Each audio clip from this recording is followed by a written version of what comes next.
SB and Sean breaking through the noise, serving real talk, the genuine choice. No pretense, no hidden schemes, just sports, passion, fueling dreams. From the field to the court, every play that's made. Real takes over fake debates. Turn it up, hear the honest sound. Unfiltered sports all year round. Discussions pure, no masquerade. Real takes over fake debates.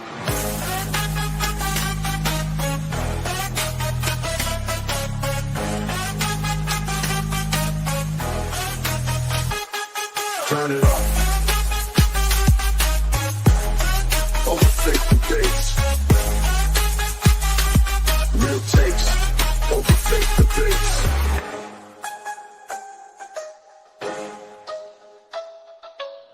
Real takes over fake debates.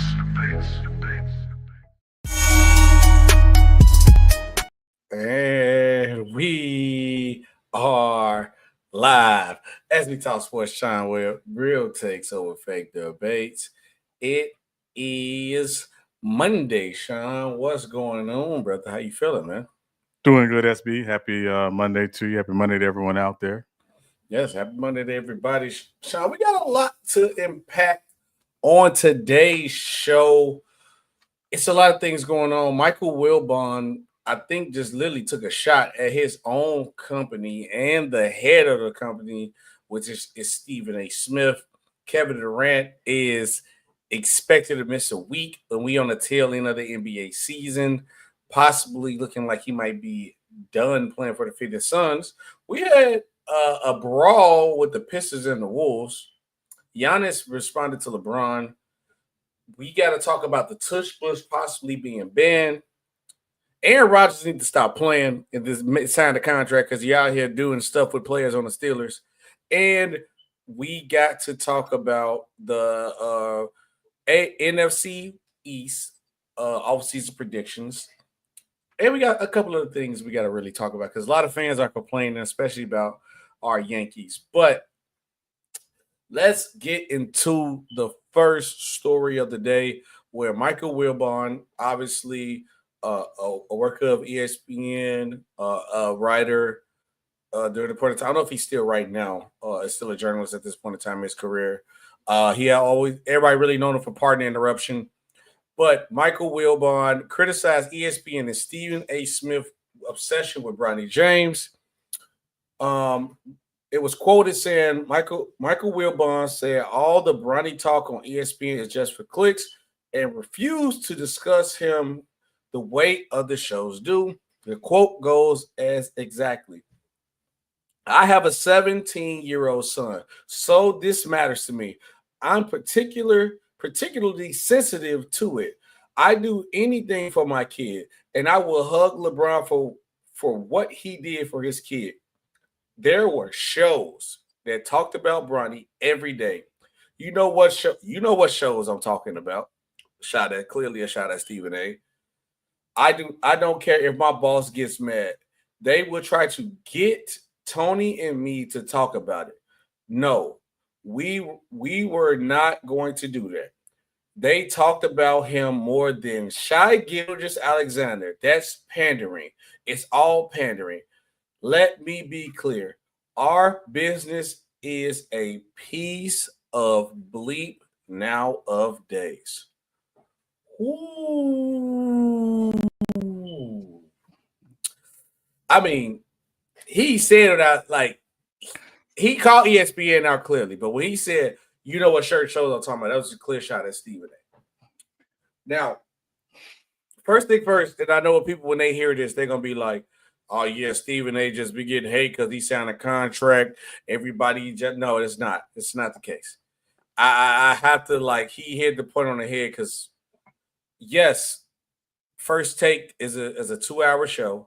Yes, First Take up talks about a lot of topics, but the problems with First Take for me, Sean, is the topics that they push more is like a Bronny. Because why SGA and the OKC Thunder are having a historic season. I think SGA should probably be on every other segment that you probably talk about when you talk about basketball.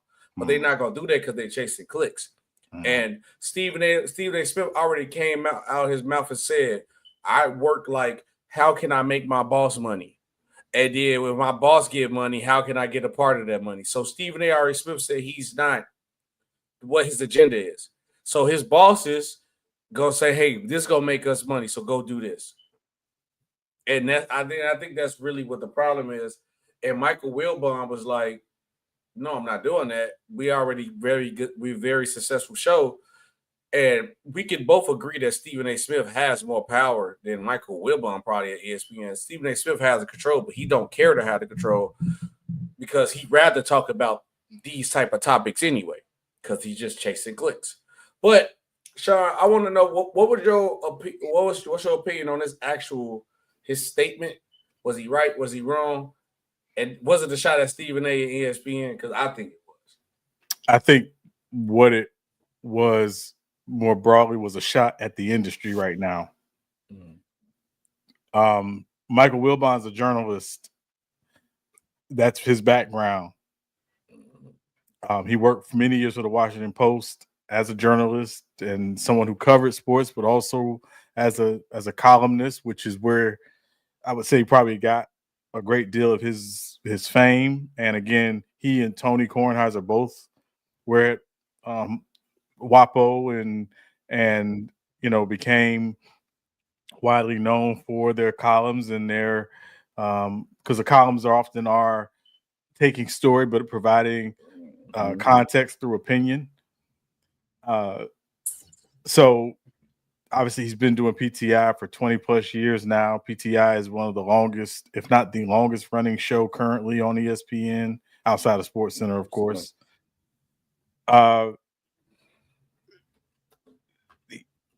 He's not wrong. And I think for someone who came up in that age, who still at his heart is very much that, what he's talking about is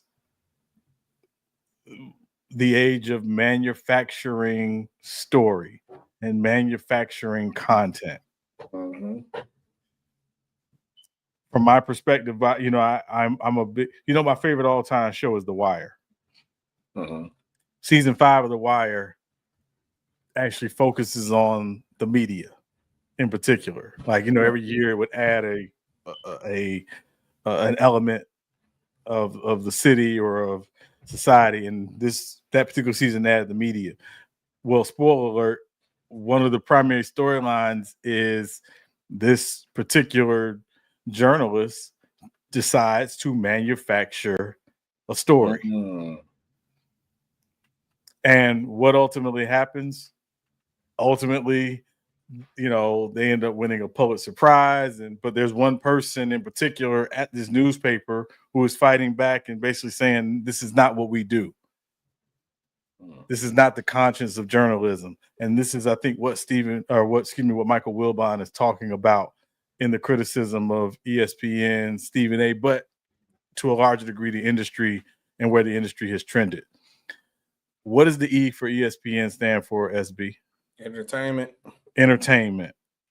So ESPN at its heart was never about journalism, while it did, I think at a certain point, try to have a journalistic integrity. That, quite frankly, has gone out the window. Yes. It is about what can we sensationalize, what can we create, what can we use to drive and draw clicks. So I think that's what he's ultimately talking about. When you talk, and even the article mentioned them talking more about Bronny James this season than they have about SGA. Who's the MVP, the front runner for MVP. Right. Who's on a legit team that can win a championship. So, so I think, there's a lot there personally. I think what you heard from Michael Wilbon was just a great frustration with where the industry is today. Michael Wilbon's of a certain age, and again, he's been doing this for a very long time, over 40 years of this. Tony Kornheiser, and again, I would assume Tony Kornheiser probably has some of the same feelings about it. And I got to be honest with you, I don't watch a lot of shows on ESPN. That's the one show I actually record. Is PTI.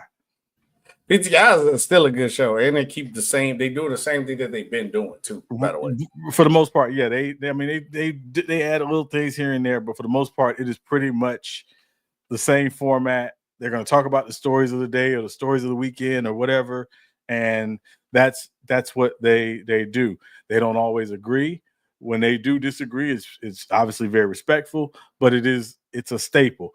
The only time I probably don't even enjoy it is when someone else is on there other than Tony Kornheiser and Mike Wilbon, and because we do what we do here on This Is You and I, they are a little bit of, I would say, of an inspiration for us in terms of how we try to talk about different things. Certainly we try to be a little more expansive because we're not doing it in a 30-minute window or 30-minute block, but they are a good show. And I think a lot of it is they're not trying to create a story. They're not trying to say what we said on this show will now become the story.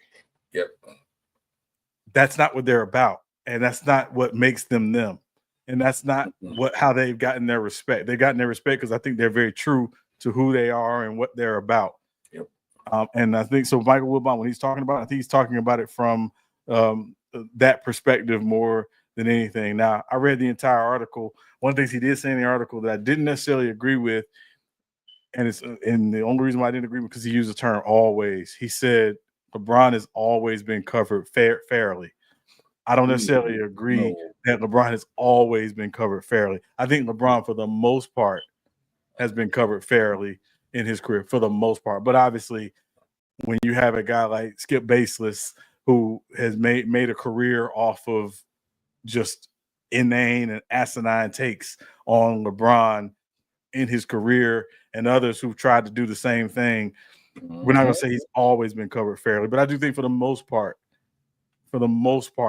in 25 plus years that LeBron has been in the public sphere from a media perspective, I think they, for the most part, have covered him fairly, but it has not always been fairly. No, I could definitely say to the point where that what like the last point you said, LeBron definitely has not been covered fairly. And that's a whole nother point of an episode that we could talk about for what reasons alone why he hasn't been covered fairly, because I'm gonna be real, like the media that's in charge now were covering the sport of basketball to protect certain players' legacy, and then they say certain things that players do. Manager, I got to do right behind me. And I feel like people was covering sports more to like as a legacy talk or trying to protect certain players' legacy or saying that you're not better than this player instead of actually just covering the sport for what it was. Also, salute Herm in the chat. Salute Herm. And was LeBron fairly criticized his whole career? Of course he wasn't. And that was the exact reason why, because he was compared to Michael Jordan. But also every player in this era was not treated fairly by the media because of people protecting the legacy of Michael Jordan.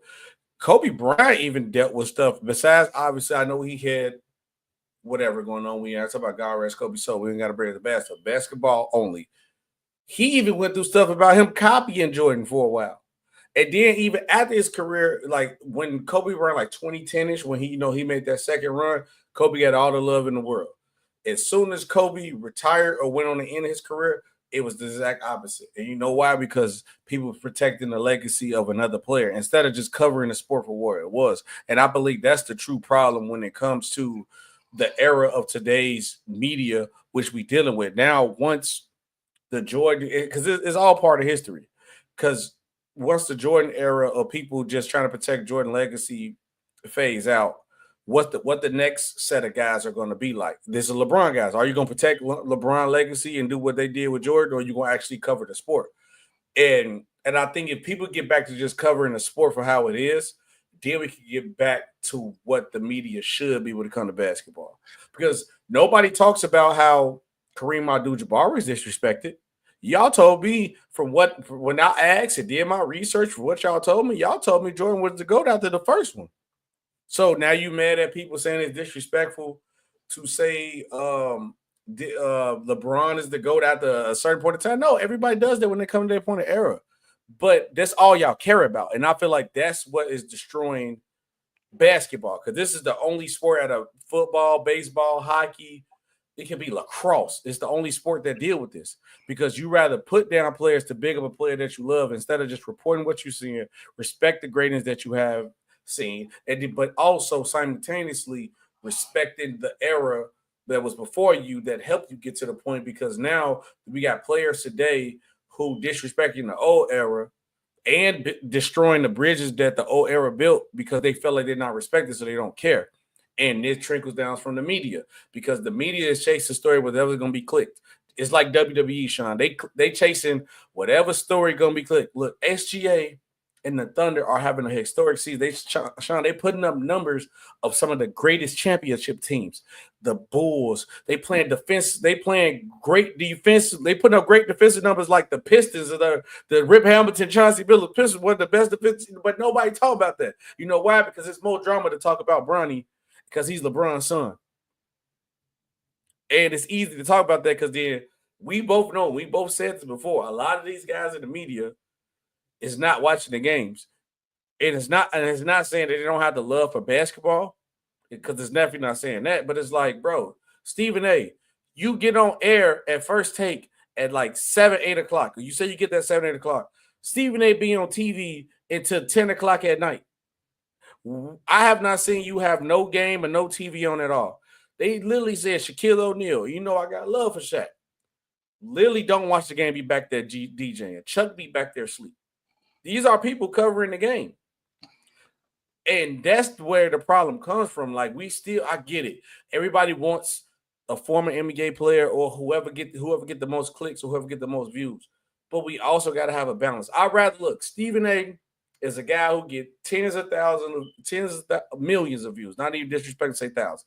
Tens of millions of views, Sean. I would rather get the guy that can give 2 to 3 to 4 million, but he's watching the game and know what he's talking about too. And I guarantee you'll get a better product that will last in the long run. But they're not chasing that. But let me know what you guys think about Michael Wilbon attacking or criticize Stephen A. Smith now. But Sean, we got. Sorry, can I just add one quick thing? Go ahead. I think we better get used to an industry that now the next star in this industry will not come from Northwestern University, will not come from University of Michigan. The next star in this industry will come from someone who says something or says enough crazy stuff that it trends enough that they get a huge following, or they get enough impressions that some network or some platform is saying, hey, this is who we're signing up. So it is not going to be about fairly and objectively talking about sports and the game in particular, and basketball kind of being the number one sport in terms of how people discuss it incorrectly more often than not.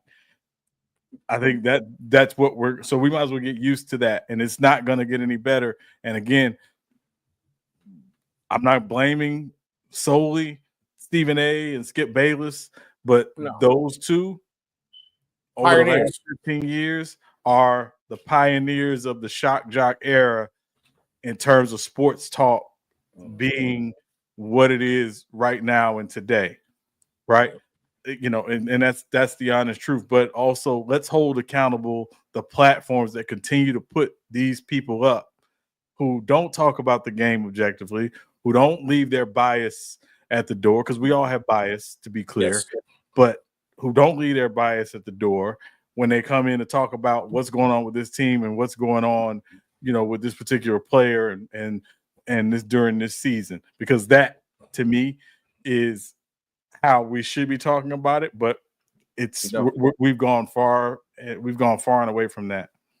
Yeah, it used to be a point, and I know we don't be too long on it because we definitely was long on the segment, but it's to a point not even Sean, and I really respect it. Like, and I even shifted the way that I was doing stuff because I seen how that was going. But I couldn't like consistently just do the shock jock thing just to get impressions and views because it's like I get to this point and I make money off this, and now now it's like, oh, I'm 100% business now.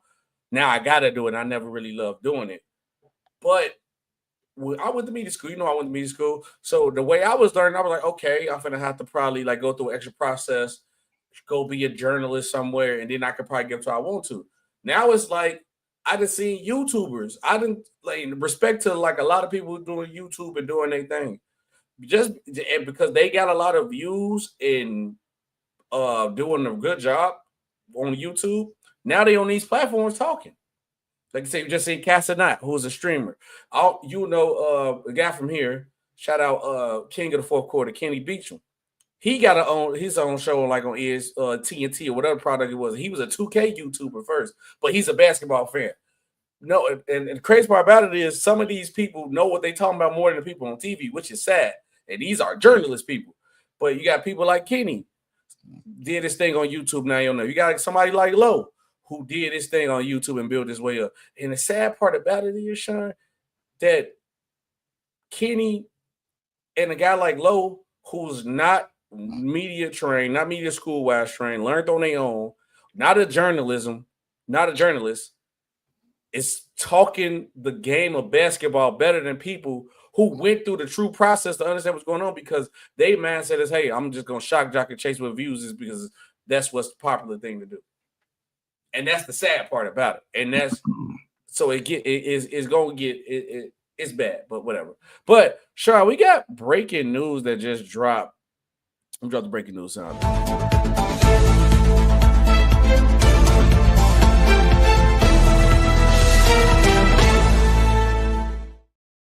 Breaking news from the RTOFD news site.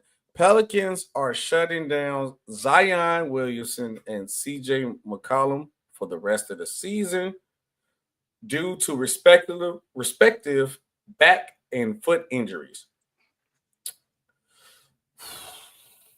Is it time to give up on this Pelicans team? Give up on it in what sense? Blow it up. Oh, everybody. Yeah. I mean, for the most part, yeah. I mean, it's been time. They are going nowhere fast, short of them getting one of the top 3 picks in this draft. I think it's been long overdue for them to move on from Zion, from CJ McCollum. Obviously, Brandon Ingram's no longer there, so they made that move. I think seriously they have to also consider, what to do with DeJounte Murray this offseason as well. I think obviously he'll have some value on the market just because of the kind of player he is. But he's like his third team in 3 years if he get traded, right? Roughly, yeah. Yes, because he was in Atlanta last year. So, yeah, so I think it's just long overdue. It's time for them to just tear it down. Tear it down, get as many assets as you can, tearing it down. I don't know how many picks you can get in trades for those guys, particularly, again, with the new CBA, being what it is and how teams are going to be. We haven't talked about it, but free agency this summer is not going to be what it was in years past. So I think you seriously have to, weigh from the Pelicans' perspective, how we're going to build this team going forward, because this current iteration is not it. It's just not it. It's time to move on. Yeah, no, it's definitely time to move on. It's definitely time to let go of this roster. And then I think, Sean, it's time to really legitly talk about, and I hate doing this, but the Zion experiment was a failure. And the reason why I say I hate doing it is because things happen when you're the player and you get injured. Injuries come with the game. But Zion is a guy where I can look at it and say, like, if 30% of it is like, it comes with the game of basketball, but 70% of it is on you, bro. It's publicly known, a fact. about the woman, the type of woman that you've been chasing after, and the type of problem that these women was giving you. It's been a known fact that you have been overweight multiple times, knowing that your weight has been part of your injury problem. That's a fact. Because when Zion's on the court, he's great. Offensively, for sure. I say defensively, it depends. 50-50, a little too slow. But the reason why I'm blaming Zion for a failed experiment, because it was really on him. It was legitly on him. And I'm not blaming the kid at all, because it's just, come on, Sean, let's be real. You a high school sensation. All you know is basketball. You never really was outside. Next thing you know, you get a full-fledged eye freedom and millions of dollars in your pocket. Everybody, we all are act up. So I don't blame him for it, but we got to look at the fact that this Zion experiment was a failure, and it was partially on him, because he didn't do anything to change the process of what could make him be successful. You got to think about it. Basketball got you to all them crazy women that you're chasing after, and all the shrimp gumbo you can eat. You know, so it's from that, Sean. He got to realize that. So if that go away, then what, Zion? You know, he got to lock in on that point. But also with the Pelicans, I do agree with you that they are a little late on trying to make this trade, because what real value you getting for old CJ McCollum? What real value you get from a Zion Williamson?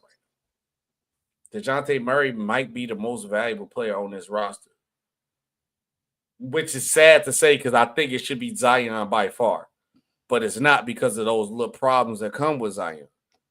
I think Zion needs to be in a place like, I'm being dead serious, place like somewhere in the middle of nowhere, Cleveland, somewhere it ain't nothing to do, Milwaukee, where it ain't nothing to do but hoop.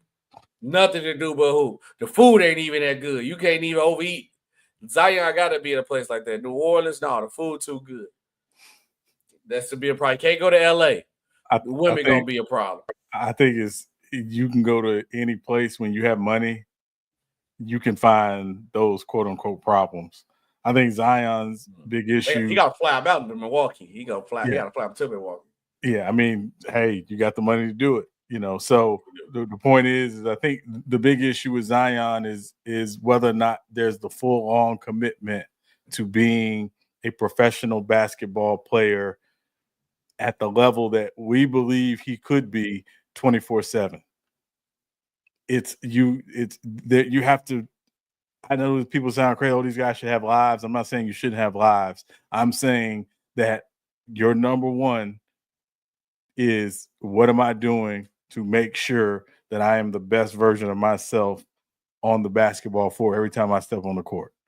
Mm-hmm. And if he's not doing that, then you can't pay him the way that a lot of teams expect to pay him, because you get tantalized with the talent and you get tantalized with the abilities. And you see when he's on the floor, I remember last year when they were in the I think it was the playing game, and I mean he was going off and got hurt. If I want to say, I can't remember, they were playing the Lakers, but anyway, I mean, like they were playing the Lakers in a game late in the season or the playing game. He was going off.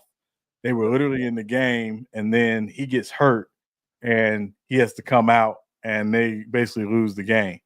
Yep. You know, so it's like when you see those flashes of, man, this guy, if he would just be fully all the way committed to being an A student in terms of this particular thing here, the sky would be the limit. But because of the habits and because of him not fully committing himself, and some of it has to do with who you surround yourself with.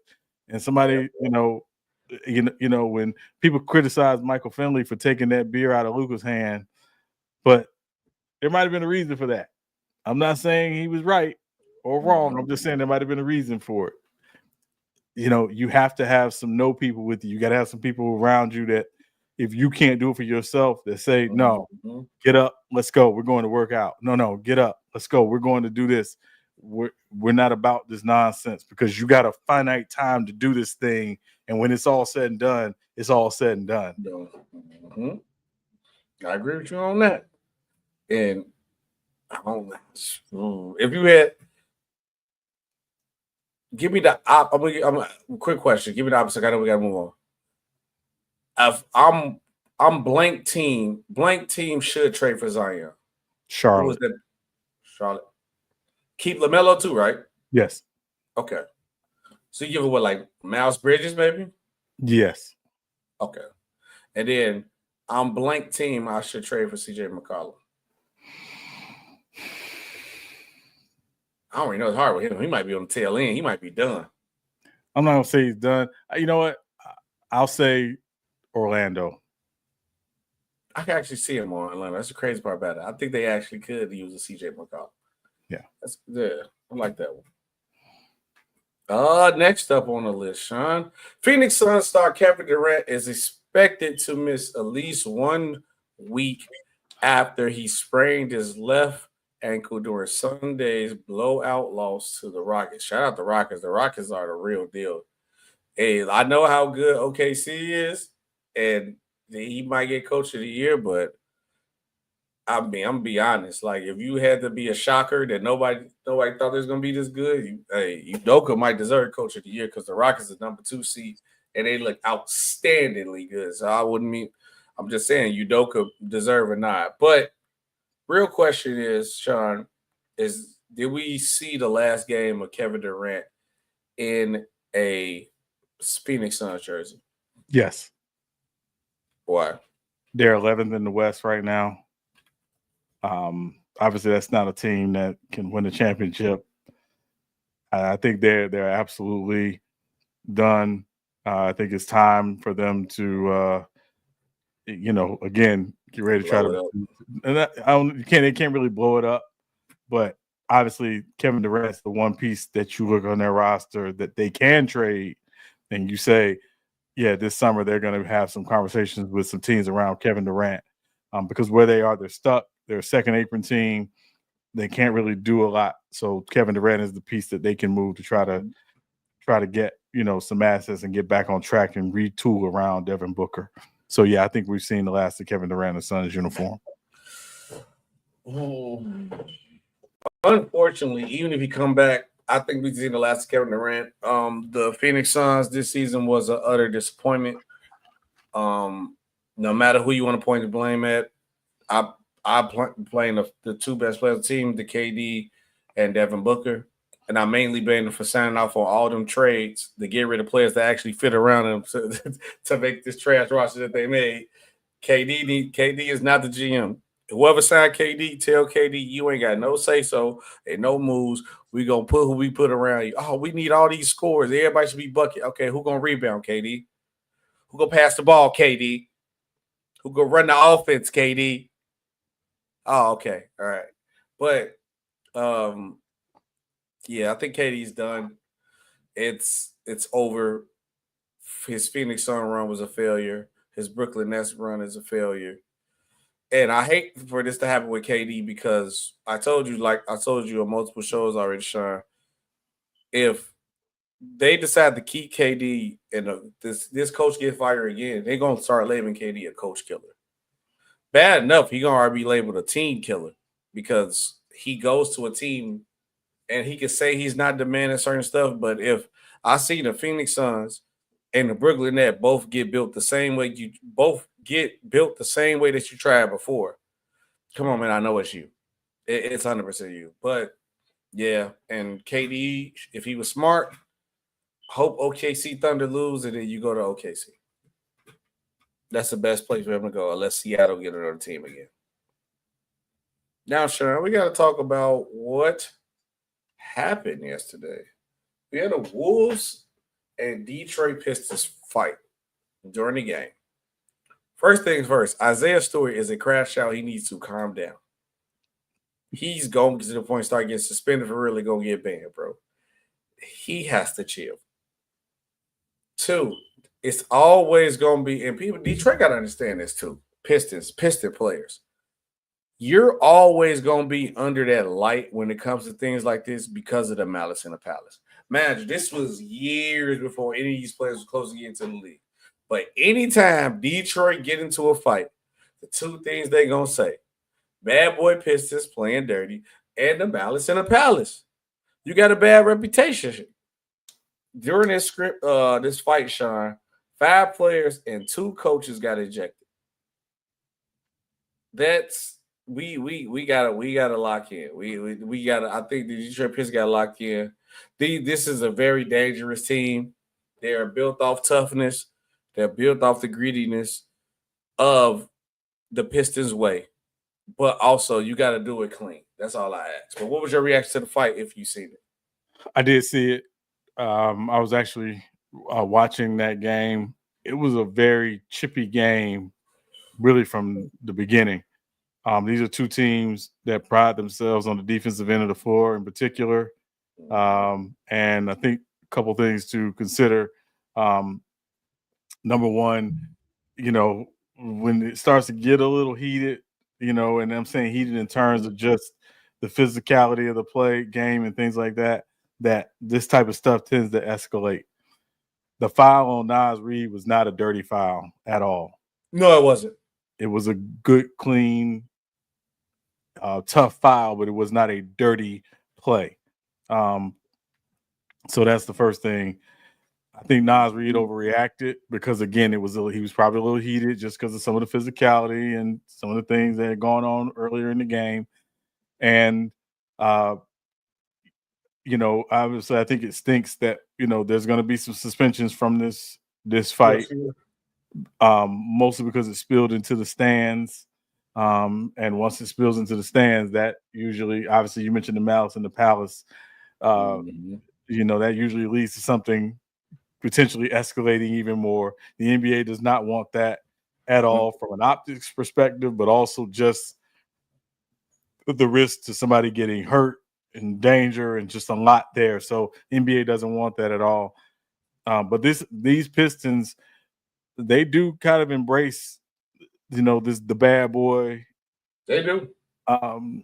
Culture and the bad boy image, not to the degree of being dirty, but to the degree of being very, very physical. And they push the boundaries of physicality against most teams. And you got to have a mental toughness to you when you play against this team to deal with that. And if you don't, this type of stuff happens. Now, to the T-Wolves' credit, after the fight, it fired them up. They went on a run. Now, keep in mind, Cade wasn't playing, which hurt my fantasy, but that's another conversation. But Cade wasn't playing. So, the Wolves were able to basically, get a big win, a blowout win after the altercation. But, this is one of those things. If you play this Pistons team, and again, this Pistons team's a playoff team, you play them in the playoffs, you got to be ready for a series of pure physicality, whoever you are, and you got to be mentally ready to deal with that.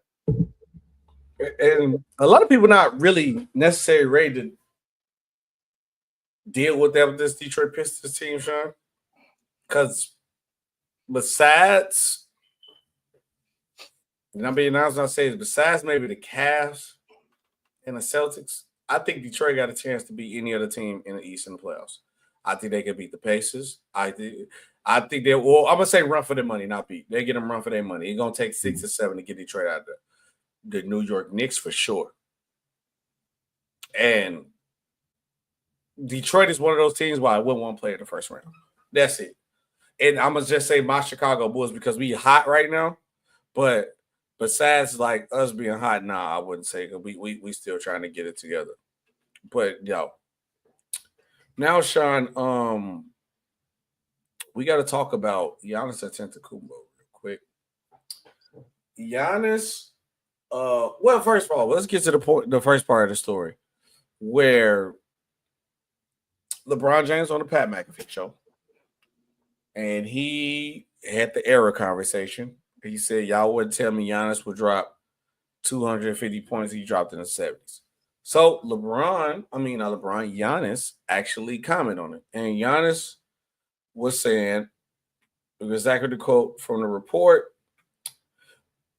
Giannis said, great compliment, but I don't like comparing errors. Antetokounmpo said Friday after the Bucks 116-107 loss to New York Knicks. It's not fair. If I played in the 70s, how everybody practiced and how everybody played, we would have played the same way. That's all you knew at the time. The game evolves. We got to 2020, and we know more. James had remarks on the Pat McAfee show while discussing how basketball has evolved in late centuries by saying you're trying to tell me Giannis wouldn't be able to play an NBA game in the 70s.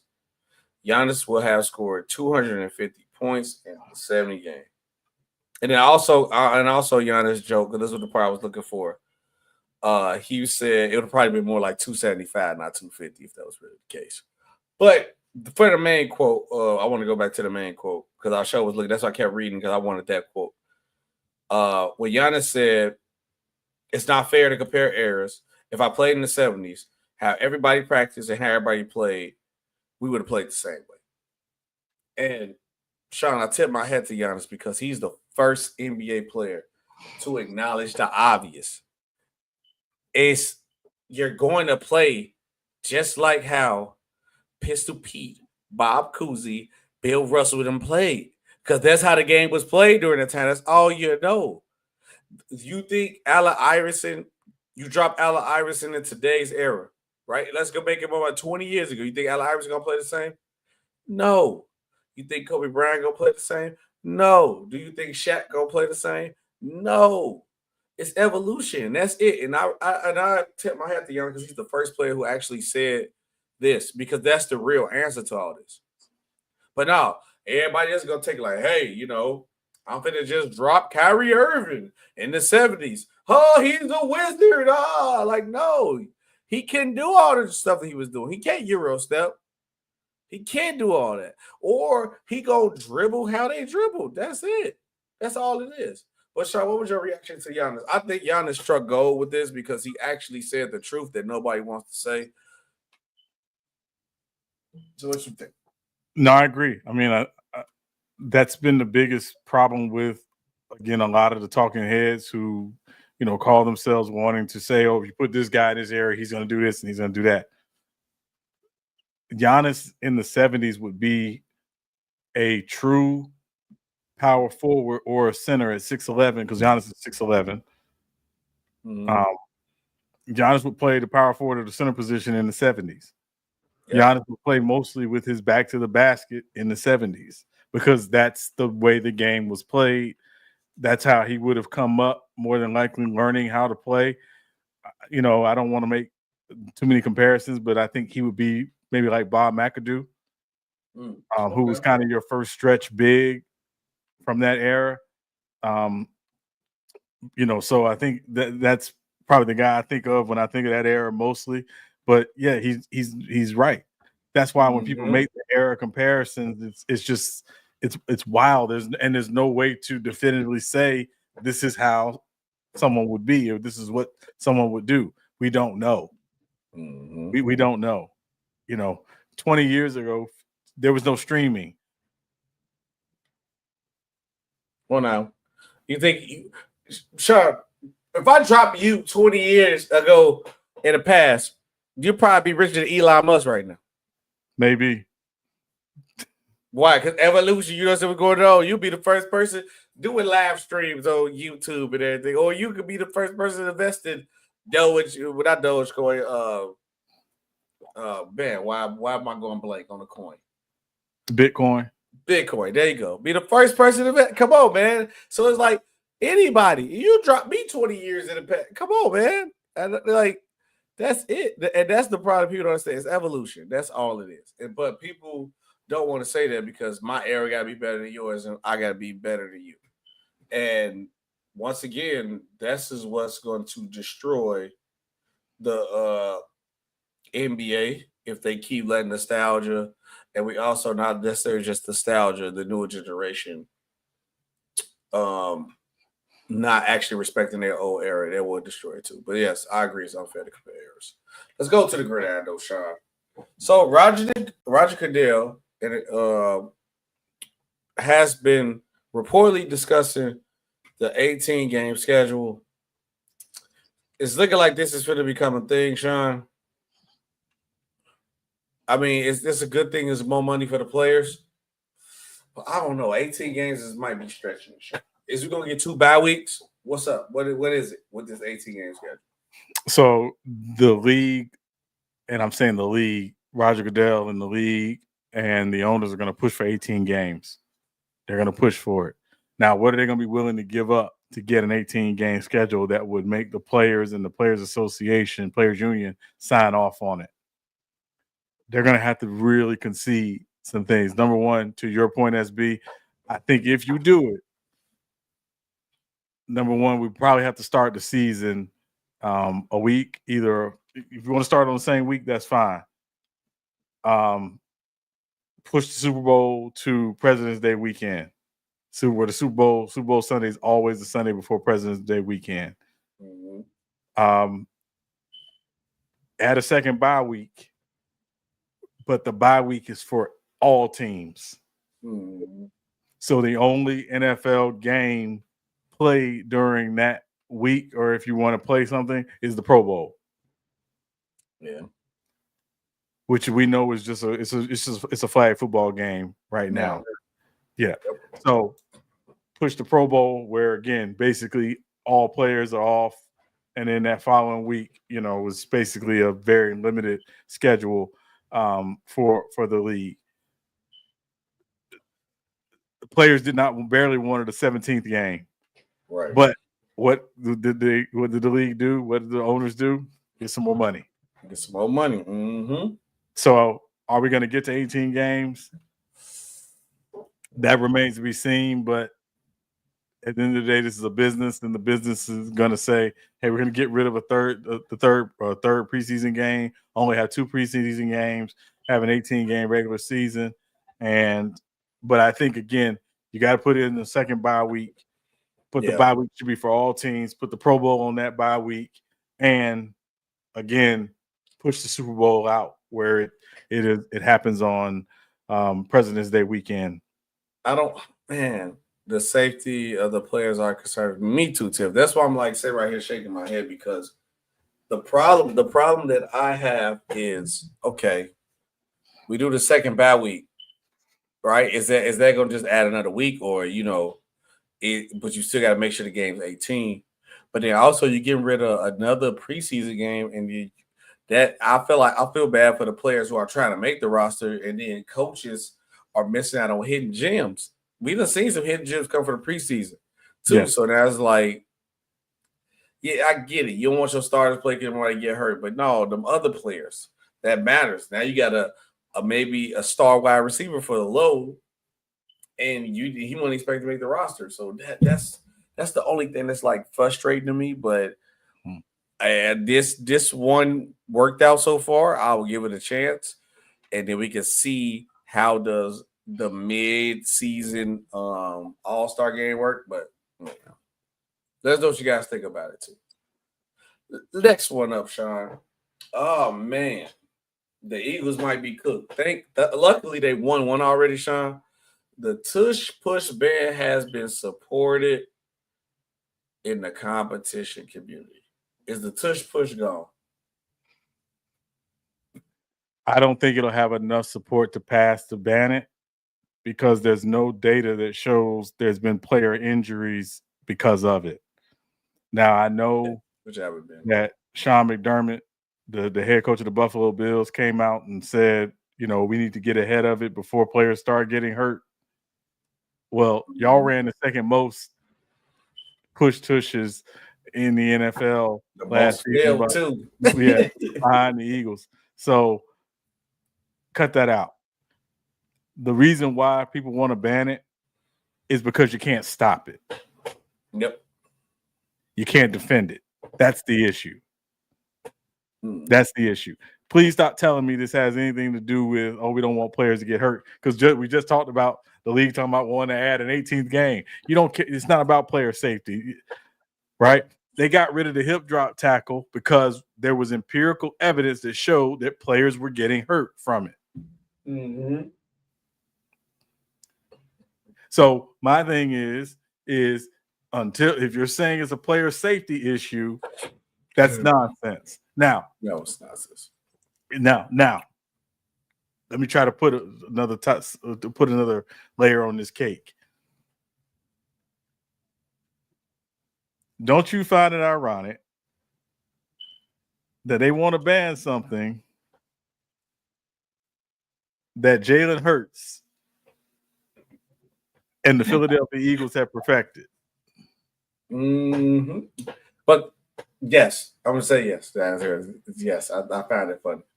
Okay. But people don't realize that like another reason why the tush push is so successful is because of Jalen Hurts.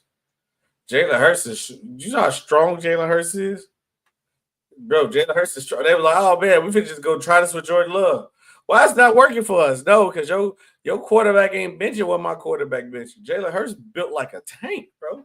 Right. Jalen Hurts is that deal with it. So you got the perfect guy to do the job. But I do think it's funny that they trying to ban some Eagles like one of the franchises where it's like if they doing it, it's a problem.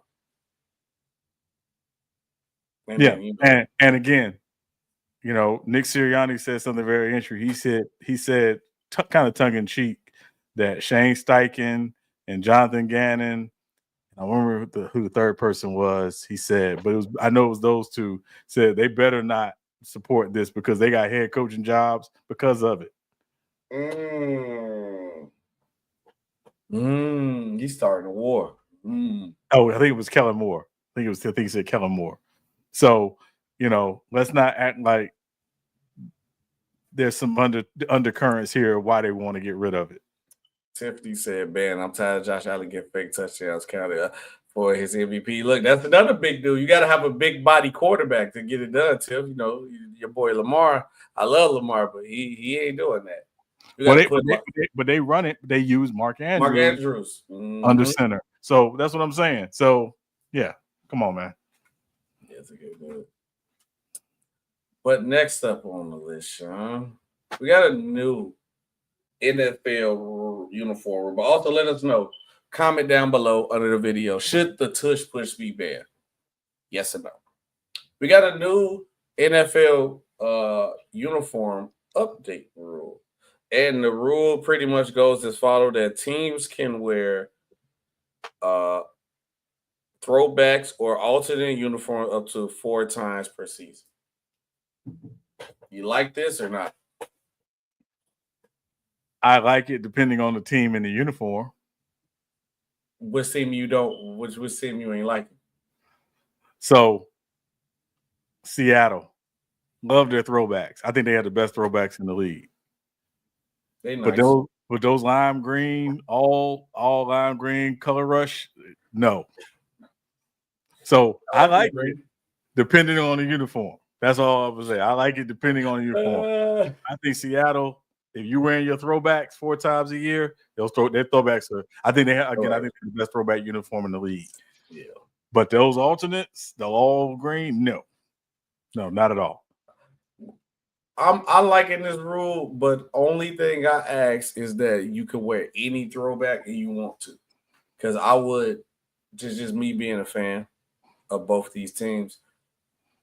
I will. Well, the Chargers uniform kind of look the same, but I would love to see the Chargers go back and wear like the LT throwbacks during that time, that powder blue. Yes. But I will, even though they're not as good right now, but I would love to see the Los Angeles Rams in the St. Louis Ram throwbacks. That'll be hard. The gold, navy blue and white. Oh, that'll be hard. That'll be hard. I'll tune in for that game. That'll be hard. Yeah. But yeah, I like it. I like the rule. Yeah. Green Bay is horrible. What, throwbacks? They're throwback. I think you're talking about their throwbacks. Yeah, they're throwbacks. Yeah. Now I will say another team that I do like their throwbacks. Well, no, I'm not saying I like their throwbacks. I like their alternate. I like Pittsburgh's alternate. They're all black alternate. Oh yeah, that's nice. Yeah, that's it's cool. But their throwbacks with the stripes, no. Trash. No. I mean when the Bears did that with them brown pants, trash. Yeah, no. Trash. No. Yeah. Mm-mm. Yeah. So yeah, I'm down for this rule though. Next up on the list, Aaron Rodgers needs to go ahead and make up his mind, Sean, because he has been video recording him practicing with DK Metcalf. So how he lead the Steelers with no deal, but he's practicing with DK Metcalf. Bro, you're a Steeler. Just go ahead and stop playing with the people. You're a Steeler. And if he's not a Steeler right now, that means it's on him because he don't want to play. You know what this is? This is Big Sean and Janae Aiko. It's like, look, we know y'all been teasing around this for years. Y'all are together, okay? Let's just not even play that game. Right. Y'all are together, okay? Right. You Who know, you fooling? yeah, like come on, knock man. knock it off. He's the Steelers, so be prepared, Aaron Rodgers fans. You're welcome. Welcome to Pittsburgh. Now, Sean, I got to switch to the diamond real quick because also when we talked at the beginning of the show about the Michael Wilbon, I actually seen it was like a random podcast that I seen. Mm-hmm. But when they was talking about the fact of like, you notice that baseball started, ESPN ain't talked really about nothing about baseball, even though now they got a baseball guy on there with Mad Dog. They haven't talked about baseball at all. Not get it ain't as popular, but he was like, the ESPN will do anything to keep the NFL and NBA that they want to talk about baseball, but it's supposed to be a sports network. So you're supposed to talk about all sports. But I think the main big problem is that like they got people in place who don't care and don't know nothing about baseball. And and that's just the truth of the situation. We talk about baseball not as much because I don't, you know how I feel. If it ain't the Yankees, I don't care. That's just how I feel. If it ain't the Yankees, I don't care. And I support the Chicago team. I don't care. Oh, did you hear what's Vegas to what team? I do not care. But if it get to a point where it's like, we on that type of level, ESPN type of level, you are doing a disservice to the people by not talking about it. You are ESPN, the sports network. It's your job to talk about everything. If it's like your podcast, like we can control what we want to talk about, and should. But when you are the network, you got to talk about everything. But it was one main thing going on in baseball that everybody was like talking about, and it was the Yankees torpedo bats. Long story short, the bats are regulation. All they did was take the wood from where the bottom of the handle and just moved it up to where the hit box is on the bat. That's it. Still the same amount of wood, still the same size. It's not no mega club up top making it easy for them to hit. But, you know, when we put up 20 on the Brewers, we got to be cheating. And then I seen another podcast where they was complaining. Well, one guy was like, shouldn't y'all be happy because we need more hits in baseball? It attract more fans. And two is not cheating because it's for the regulation. Everybody else respond was no, because it was the Yankees. It's cheating because it's the Yankees. So if the Dodgers would have did it, the Red Sox would have did it, the Brewers, it'd have been cool. And it would have been, look at how elite this team is. They analyzed this to make this bet so they can be successful. But when the Yankees do it, it's cheating. Man, it's other things bigger in baseball y'all can worry about. Like, how about the salary cap problem? You can fix the Dodgers for having the Monstars over there, but we worry about the Yankees having a bet, and you still got to hit the ball. But I digress. But what was your reaction to the Yankees torpedo bet? Did you see it? And what's your reaction to this false uproar that we getting? And I feel like we only getting it because it's because we the Yankees and everybody hate us. Yeah, so of course, because I watched most of the games this weekend, I saw the uproar from outside. Mm-hmm. First of all, the bats are legal, as you mentioned, SB. Mm-hmm. They were designed by someone in the Yankees organization who was a former physicist. Mm-hmm. And the bats are not, it's not universal. They are customized to the players. So they basically analyzed where players get most of their hits coming off the bat.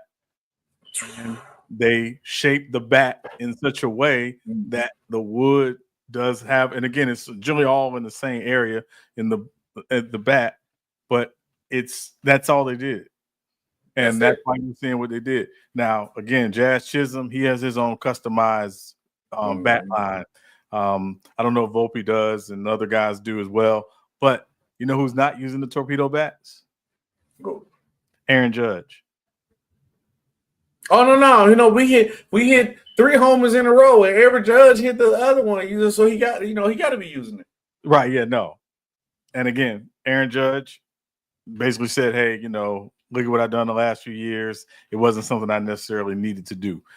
So again, ultimately, this is innovation. That's what it's called, innovation. That's it.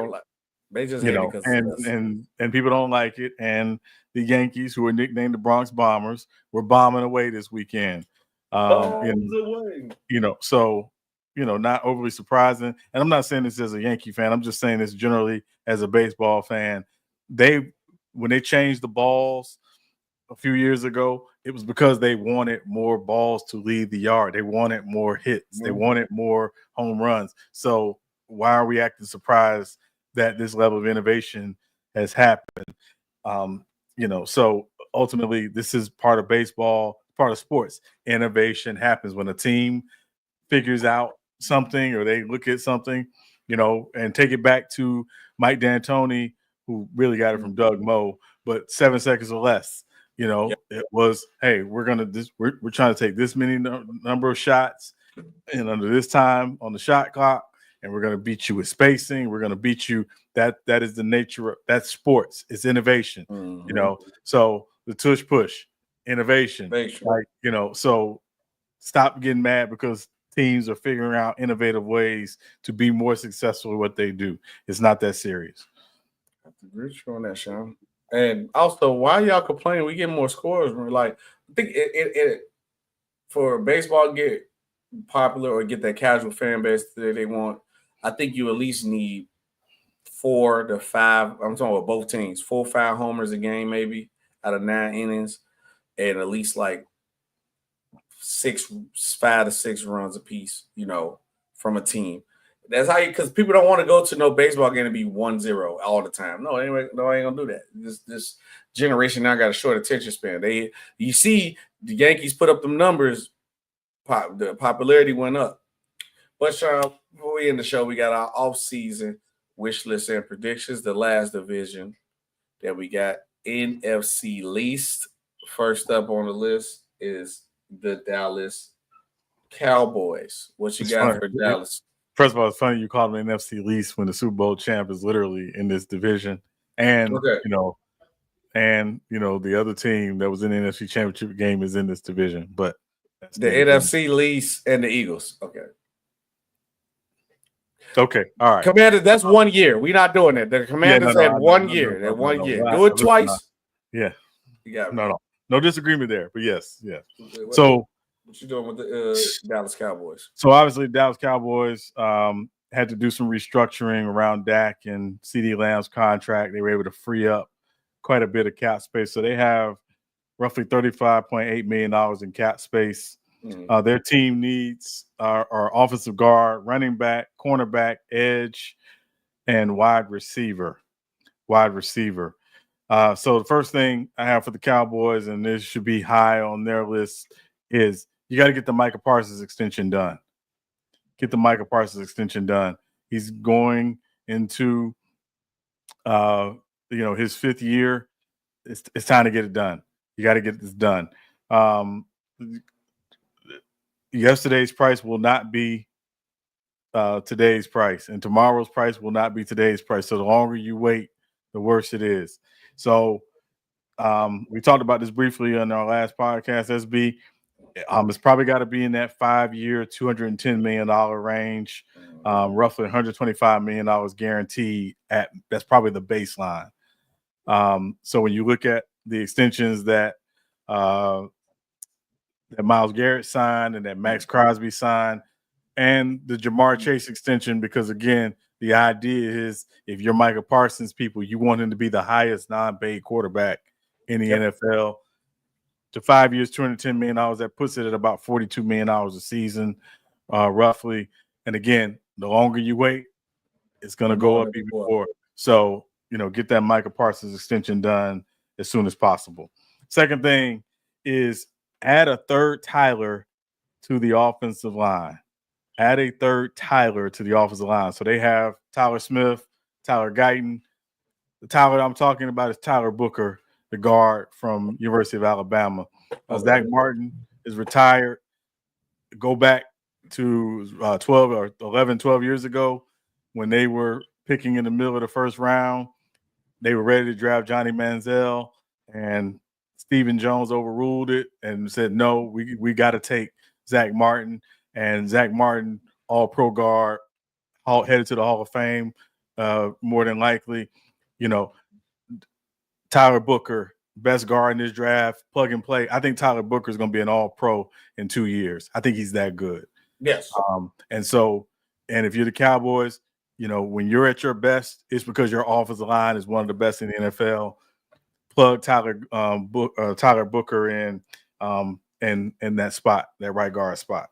And then the third thing is, while drafting a running back and a wide receiver number 2 should be priority, and they are, I believe they both are. You got to get a backup quarterback in this draft. You don't have one right now. Cooper Rush is gone. Trey Lance is a free agent. I'm not sure what's going to happen with him.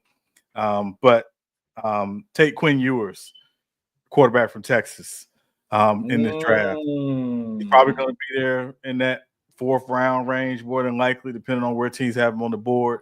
But draft Quinn Ewers, get you an inexpensive backup quarterback behind that.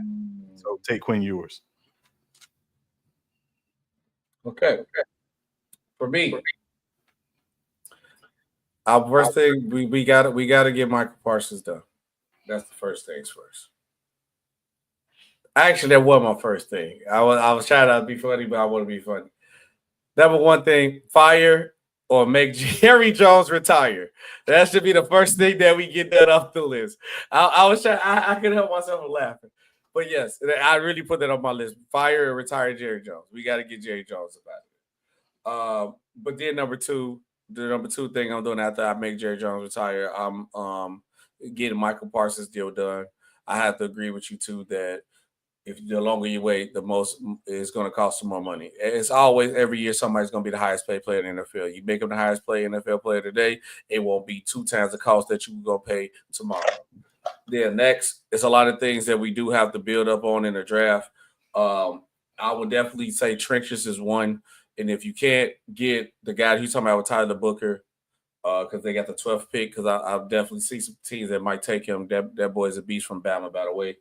I literally said go D-line. You can either go get Mason Graham from Michigan to build a trench up with there, because obviously their run defense was a little suspect, and then you definitely lost the guy to the Seahawks. I can't think of his name right now.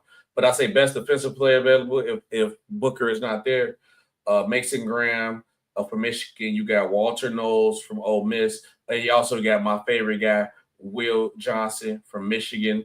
And then you do need a running back, because I feel that it will make Dak life a lot easier. And I think the perfect guy to fit with to the Cowboys, with all the hype that's been around them, and Jerry Jones want to be cheap and pick late, go get Cam Scatterbo from Arizona State.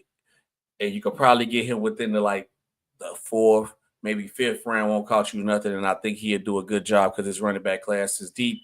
And with all that extra attention he got, trust me, he'll fit right in with the Cowboys. That's me.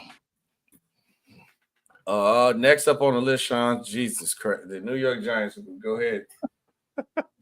All right, so New York Giants, they have about $5.1 million in cap space. Their team needs are quarterback, offensive tackle, offensive guard, defensive tackle, and tight end. So the first thing is take the best available talent at number 3, or trade back and get additional draft capital. I'm a firm believer. I think they should take Shedeur Sanders at 3 if he's on the board. That's my belief. But if they decide not to do that, if they decide to pass on Shedeur Sanders, trade back potentially and get more draft capital. Because again, you have some holes. You got a lot of holes you need to fill. So, trade back. Second thing is you need to either extend or trade Kayvon Thibodeau. I know there's some questions about Thibodeau, particularly. He had a really good second season. This year was kind of a down season for him. I know he has some health issues, obviously, but either extend him or trade him. Don't. I can't say what I want to say. Don't play around with that. The worst thing you can do is find yourself in a Daniel Jones situation where you turn down the 5th-year option, like what they did for Daniel Jones a couple of years ago. He balls out that season, and then he's a free agent, so you feel the need compelled that you got to pay him now. So either extend them now or trade them and move on, right? Mm-hmm. If Abdul Carter is there at 3, obviously, depending on what Cleveland does at 2, I'm taking Abdul Carter and moving on from Kayvon Thibodeau, or I'm extending to Kayvon Thibodeau and I'm passing on Abdul Carter. But don't play around with that. And number 3, no starting quarterback promises until after training camp. Now, they've said Russell's going to get first-team reps. That does not mean he's going to be the starter. That just means he's going to get first-team reps. But I ain't guaranteeing him jack. Don't guarantee him nothing. The only person that should be guaranteeing him anything at this point is Sierra. Don't y'all guarantee him nothing. Open the quarterback competition. If you draft a quarterback at 3, Shador, again, if Cam Ward happens to fall to 3, which again is highly unlikely, but if Cam Ward falls to 3, open the quarterback competition. Everybody should be involved in the quarterback competition. Russell ain't guaranteed nothing. He ain't proven that he should be guaranteed nothing at this point because he did nothing since 2020. So don't guarantee him nothing. And that's it. For me, mine's pretty simple because with this team now, from everything that they've done, I got like 2 simple things that they could do. So first things first, if one of these 2 players are not available, you trade back. I have to agree with you on that. You need to go all in. It's Travis Hunter or Abdul Carter or bust. No more Shador. No more Cam Ward. And I know everybody looking at it like, what you mean? Shador would be great there. I do think Shador would be great there. But once you sign both quarterbacks, I feel like that was just a waste of a sign, and that money could have went somewhere else. And let's be honest, I can't see no quarterback with how bad this franchise is do what like Jaden Daniels did to come take this team farther than where they're supposed to be. So don't really waste your time on these quarterbacks. Don't waste their talent. And don't ruin those guys' careers. Now, Sean, I'm possibly just really saying it because I don't want them to ruin Cam Ward and Shador Sanders, but we could discuss that for a different time, different day. But like you said, they had a player on their line that plays the position of Abdul Carter where you do debating on he could be leaving. So Abdul Carter go your replacement. Also, Travis Hunter would be a perfect fit for this team because they need a corner and a wide receiver. And I think Travis Hunter, this would be a situation where Travis Hunter could actually play both sides because that's how void of talent this team is right now. The next thing I would do, you got an old quarterback, retooling that line. And if Abdul Carter or Travis Hunter is not there at 3, you call up the Las Vegas Raiders, you call up the Jets, or you call up the Jaguars, you call up the Saints, whoever you got to call. Really, I really say the Saints or the Raiders. And say, hey, look, the 3rd pick is available. They got these 2 quarterbacks here. Travis Hunter, Abdul Carter gone. We kind of know you want Shador. I know you got Geno. And Saints, y'all ain't really got the guy that you want. So go ahead, let me get that pick about you.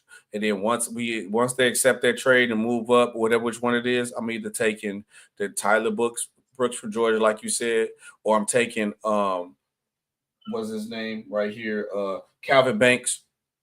He one of the best offensive line talent. You got to protect these old quarterbacks. I don't think the Giants going to do nothing. Then I think next year you come into the season to get your quarterback. But retool the offensive line. That's literally all I'm doing because it's no hope for the team. Once Russell Wilson and Jameis Winston was signed, and I'm like, you need this, right? You could feel this part of your team. This player is available. Oh, no, okay, we're just going to waste our money on 2 quarterbacks. Okay, cool. So my man said when those 2 moves was made, they didn't care about winning this season. So I'm gonna take it the same way. So your best bet is just to field talent, prepare for next year, your rookie quarterback that you're gonna draft in the draft. Next up, Sean. I don't know what more this team can do besides get the tush push on band, but Sean, what you got for the Eagles? All right, so yeah, Super Bowl champ, Philadelphia Eagles. They have about $18 million in cap space, and their team needs are edge, offensive guard, cornerback, defensive tackle, offensive tackle, and safety. So first things first, take care of the Jordan Davis extension. Get Jordan Davis extended. Again, he's a guy still ascending, still scratching the surface. obviously people are going to talk about Jalen Carter. We know how great Jalen Carter is, but that duo, that combination is the future of your defense. So go ahead and get the Jordan Davis extension taken care of. Not sure where the numbers are going to be potentially, but Howie Roseman and the Eagles traditionally are, if they believe a player is a part of their long-term future, they get them locked up sooner than later. They don't do what the other team in that division does and wait till the last minute. They get it done early. So take care of the Jordan Davis extension. Second thing, trade Dallas Goedert. I know they have been trying to move Dallas Goedert. It's not that they dislike Dallas Goedert. It's just a cap allocation thing. Dallas Goedert is making a pretty nice chunk of money. But again, just kind of given where their cap is and what some other things they're going to have to do here in the next year or so, like next offseason when they have to extend Jalen Carter and make him the highest paid defensive tackle, if not defensive player in the league. They got to get ahead of that, move Dallas Goedert, and draft a tight end on day 2 or day 3 of the draft. Again, someone like Elijah Arroyo could be a good fit for Miami. Mitchell Evans from Notre Dame could be a really good fit as well. Luke Lachey from Iowa could be a good fit. So, then I think this is a really good tight end draft. So you can find a really quality starting tight end in this draft on day 2 or day 3. And then the third thing is you got to find a long-term right tackle. I know they just extended Lane Johnson, but Lane Johnson's 35 years old, not getting any younger. You want to go ahead and get an understudy under him, in this draft if possible. Again, Holland Pierce could be an intriguing prospect. Anthony Belton from NC State could be an intriguing player for them. Jalen Travis from Iowa State could be another intriguing prospect, probably more of a day 3 prospect potentially. But go ahead and get, your understudy under Lane Johnson in this draft. So those are my 3 moves to the Philadelphia Eagles. For me, the first thing I'm doing with the Eagles is, and I added this today, fight for the tush push to not get banned. You gotta keep your bread and butter on it if you can. Also, we do need edge help. And if it doesn't cost the point of too much money for the team, trade up for one of those Georgia's edge. That's at the end of the day, I can't see them getting Jalen Walker. I'm gonna be real on that. He's probably gonna go too high, and the price is gonna be too high to get him. But Michal Williams is still there. At the end of the day, y'all been the Philadelphia Eagles Bulldogs.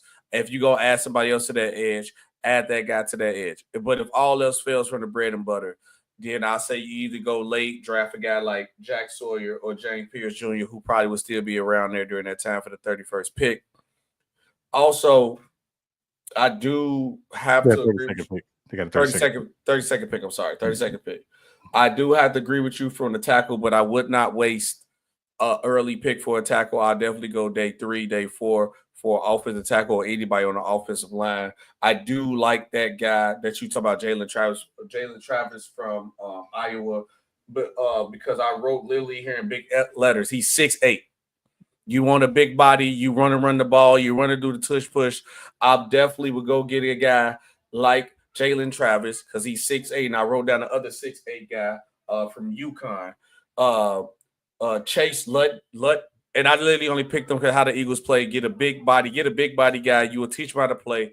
They got time to sit on the bench and learn, and then before the other guys retire. But I'm being real. I only picked those 2 because they were the 2 biggest dudes that late. At the end of the day, we're gonna take big body and we're gonna teach you how to play later on. Last one, the Washington Commanders. Sean, what you got for the Commanders? So the Commanders have about $27.4 million in cap space. Their team needs are edge, cornerback, safety, linebacker, and wide receiver. So first thing I have for them is draft a tall, big body wide receiver in this draft. I was really big on them being in the T. Higgins market. Obviously, he never got to the market. And if T. Higgins had gotten to the market, I would have begged for him to go there over anywhere. But that said, you can get a guy on day 2 or day 3 of this draft, someone like a Jaden Higgins from Iowa State, someone Savion Williams from TCU. Those 2 guys come to mind. throw kind of a third name out there. I don't know what his situation is going to be. Kyron Lacey from LSU. Some of his, I think, legal situation may affect his draft stock a little bit, but but you need a big body receiver. Scary Terry. Debo's a weapon. He's not a full-time wide receiver in that. They're not going to ask him to go out and run 70 routes a game. You need a big body guy on the other side to help Jaden Daniels in that offense. Second is be open to trading back in round 1 or round 2 of this draft. They only have 5 picks currently in this draft, so I know they're picking at 29 in this draft in the first round, and obviously in the second round, late in the second round. So be open to trading back to accumulate more picks if there's not a person on the board that you really want in the first or second round. And then the third thing for me is find a long-term number 1 tight end and a receiving back in this draft. All their backs are getting, outside of Brian Robinson. Austin Eckler's not getting any younger. Jeremy Nichols not getting any younger. You need to find a younger running back to add to that room with Brian Robinson. But a number 1 tight end, I think, is super, super important for this team. Zach Ertz is 75 years old. I know he keeps managing to go out and still be a decent playmaker, but it's time to find that safety blanket long-term for Jaden Daniels. And again, this is a pretty good tight end draft, so I think you can find a guy on day 3 potentially who could come in as an understudy to Zach Ertz and eventually take over as your number 1 tight end down the line.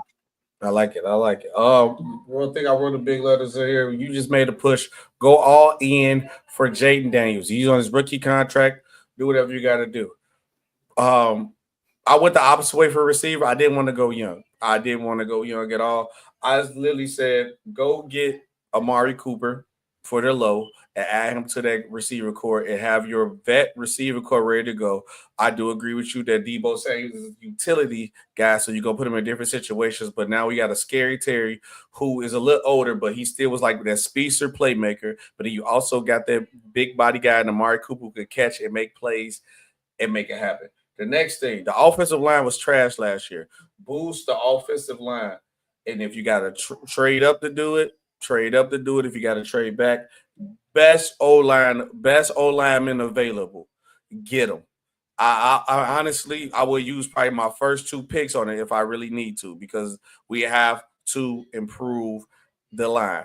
And what he said, you could get Mark Andrews from the Ravens draft. Hey, they'll take Mark Andrews had a bad play, but he'll be ready though. You're not getting the first rounder for Mark Andrews. No, you ain't getting no first round. No. You can take that third. You can take that third for him. I'll do a third for him. Maybe 4th. I mean, you talk maybe probably a day 3 pick for Mark Andrews. Yeah. And then the last thing, I do agree with you too, that you want to add a playmaker, but I didn't go tight end for the playmaker.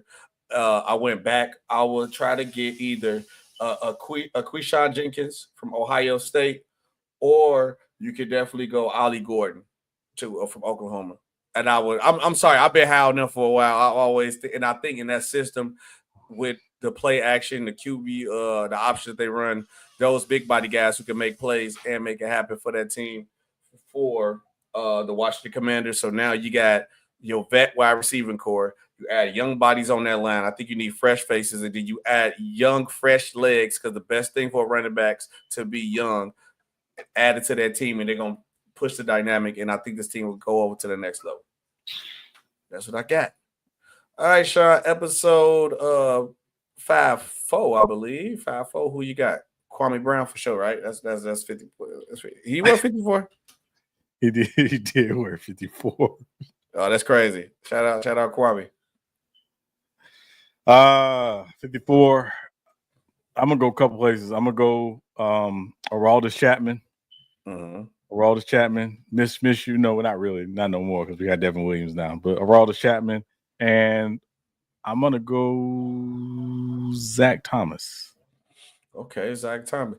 I mean, it was a name that he was gonna what he could have said, but he been tripping. I think when we had episode 54 last time, I said him, but he been tripping lately. So I'm gonna chill out on him for a minute. I'm gonna say Horace Grant. I'm gonna go Horace Grant, a different Chicago player. But if y'all, after I'm talking about y'all know. Another Chicago player that's been tripping. Yeah. Yes, Yeah. I know you're talking about. Okay. Okay, All right. yeah, okay. Yeah. He was tripping a little bit. So I was like, yeah, I'm gonna keep you to the side for this one. So I'm gonna go Horace Grant for that. Appreciate you guys. It's been another great episode of Real Takes on Fake Debates with SB and Sean Webb. And we will see you guys on the next one. And we are out of here. Peace.